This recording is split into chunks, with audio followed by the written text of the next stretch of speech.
the cheapest forms of energy tend also to be the most polluting forms of energy.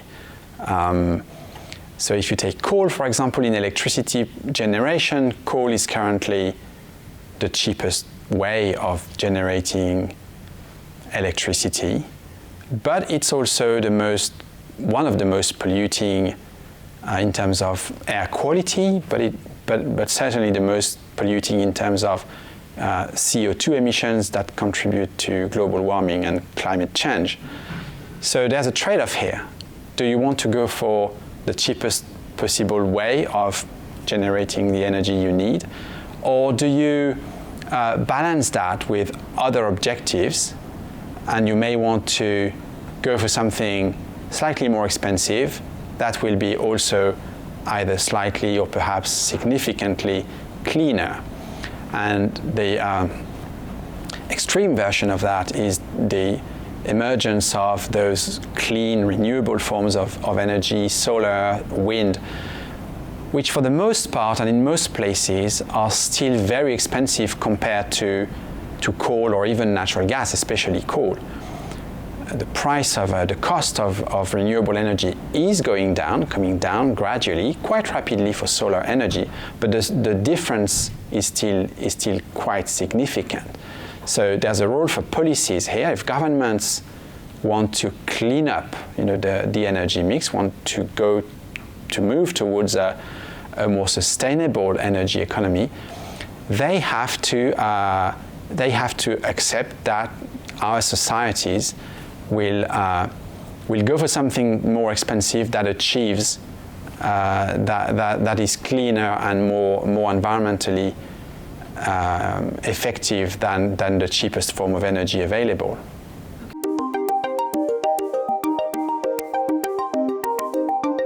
Sustainable energy is profitable when it's subsidized. So you may profit out of essentially a contract with the government that guarantees you a certain level of return on your investment, or a certain price for the electricity or energy you generate with renewable technologies, right?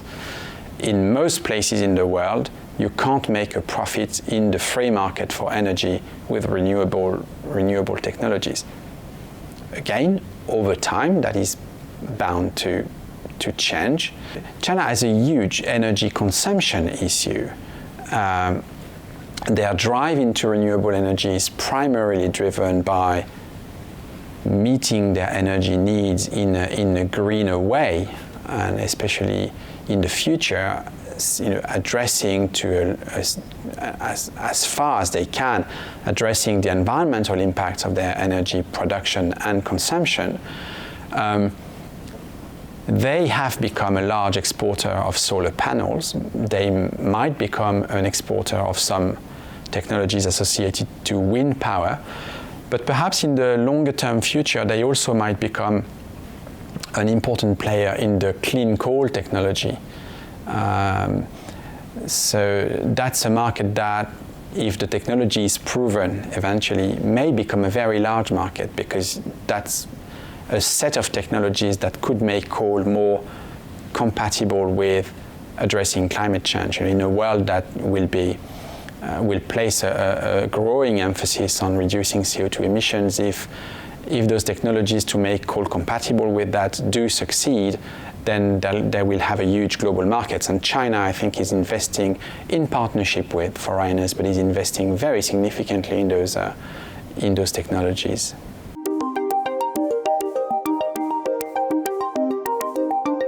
The future energy technologies, apart from the conventional ones, will be renewables. And then the development depends very much on country by country on what renewable energy source is available.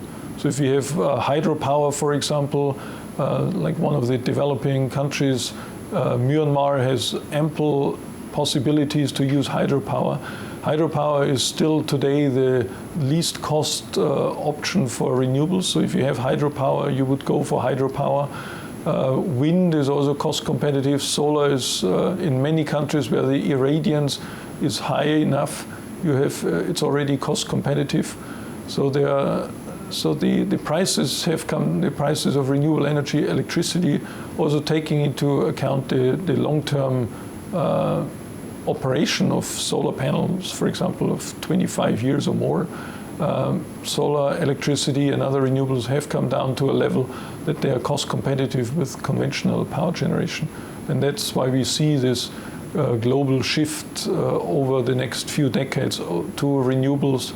And obviously this case of one of the big utilities in Germany getting out of conventional and focusing entirely on renewable generation is a first sign that this also has an impact now on utilities and the energy sector at large.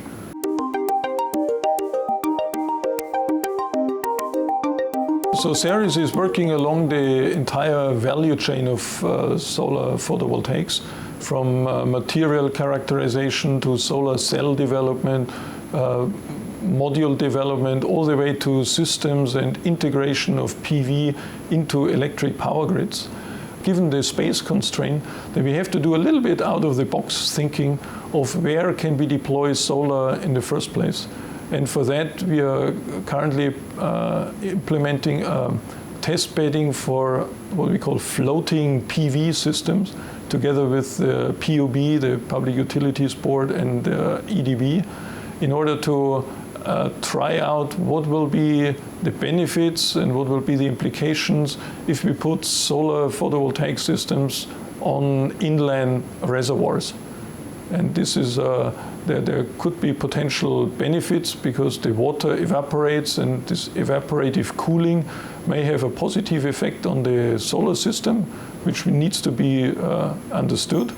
But on the other hand, we also have to see what is the implication on the reservoir, on the water quality. So we are currently starting a 1 megawatt test bed initially, which will be eventually expanded to probably 3 to 4 megawatts in total.